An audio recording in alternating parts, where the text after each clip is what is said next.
Iubirea sa, când valul de cercări mă copleșesc și mii de întrebări mă chinuiesc. Tu, Cel ce-ai suferit, pierit de vina mea, dă-i până la sfârșit lumina ta. Când deznădejdea mea stăruitor, să fii speranța mea, eu te implor.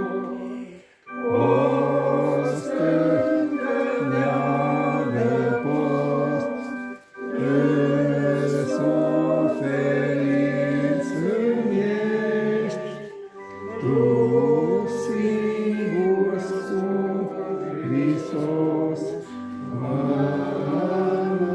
mântuiești. Amin. Ne vom ruga Domnului împreună. Tatăl nostru în cerul, sfințească numele Tău, vie împărăția Ta, facă-se voia Ta pe cum cer și pe pământ. În aceste momente de tristețe venim înaintea Ta ca pe plecate și îți mulțumim în primul rând că ești alături de noi în această suferință. Te rugăm să veghez familia îndoliată prin noi toți prezenți. Atunci să ne dăm seama de scutimea vieții noastre și de te pregăti pentru venirea Ta, prin cuvântul Tău și prin faptul care face să fim împăcați cu semnii noștri și cu Tine, Doamne. Așteptăm ca niciodată să ne uităm că ești Dumnezeu nostru și că atunci când suntem în suferință, te ești alături de noi. Îți mulțumim că ne dăm pe toate, ne dăm Domnul Iisus Hristos ca și la casa pentru noi. Amin. Amin.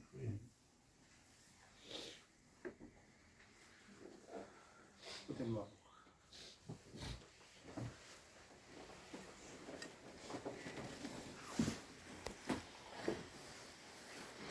Împreună la începutul acestui moment de tristețe, spre cine să mă îndrept?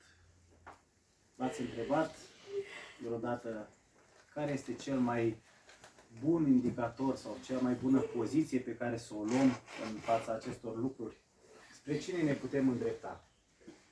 Pe cine am putea asculta? Cine ne-ar putea mângâia în astfel de situații? Despre o astfel de situație ne spune Scriptura că exista o femeie care noi am putea o cataloga ca fiind o bună gospodină. De altfel și numele ei tradus înseamnă doamnă. Și ne spune Scriptura că această doamnă, această femeie, în prima ei parte a vieții s-a îndreptat spre lucrurile care nu contau atât de mult. Și aș vrea să vă citesc un pasaj și vă veți da seama și dumneavoastră despre cine aș vrea să vorbesc. Pe când erau pe drum cu ucenicii săi, Iisus a intrat într-un sat. Și era o femeie numită Marta și l-a primit în casa ei. Ea avea o soră numită Maria care s-a așezat jos la picioarele Domnului și asculta cuvintele lui. Marta era împărțită cu multă slujire. A venit repede la el și i-a zis: Doamne, nu-ți pasă că sora mea m-a lăsat să slujesc singură? Zi dar să-mi ajute. Drept răspuns, Iisus i-a zis: Marto, Marto, pentru multe lucruri te îngrijorezi și te frămânți tu. Am văzut cum el parcă îmi spunea că în sfârșit am ales partea cea bună care simt că nu mi se va lua. Și cumva mă gândesc că tristețea lui poate să fi survenit că nu a apucat să spună lumii întregi ca și alții să aleagă partea aceasta bună. Dar rămânem noi. Rămânem cei care în continuare suntem lăsați să facem alegeri. Și mâine va veni o zi și mâine vom fi puși în aceeași situație de a face alegeri.